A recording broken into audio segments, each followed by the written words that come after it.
Kasubag Aset dan Rumah-Rumah DPRD Provinsi Jambi, Kadarisna, mengundurkan diri dari jabatannya.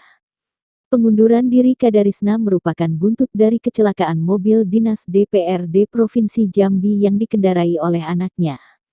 Sekretaris Daerah, Sekda Provinsi Jambi, Sudirman mengatakan, surat pengunduran diri Kadarisna telah diterima oleh Pemprov Jambi.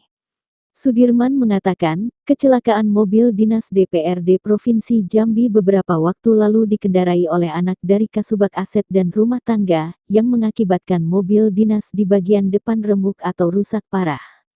Ditambahkan Sudirman, Pemprov Jambi telah menerima surat pengunduran diri yang bersangkutan pada Senin, tanggal 6 Februari tahun 2023 pagi.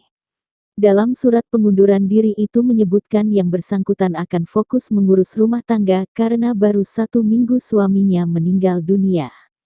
Pengunduran diri tersebut juga bagian dari sanksi yang diberikan oleh Pemprov Jambi. Terhitung hari ini yang bersangkutan dipindahkan ke Organisasi Perangkat Daerah OPD, katanya. Sementara untuk jabatan Kasubag Aset dan Rumah Tangga DPRD Provinsi Jambi akan diisi oleh pejabat yang ada di Sekretariat DPRD Provinsi Jambi. Selain itu, Gubernur Jambi Al-Haris juga menyampaikan bakal mencopot jabatan penanggung jawab mobil dinas tersebut setelah heboh mobil dinas tersebut dibawa pelajar dan membawa wanita bugil hingga menabrak tiang.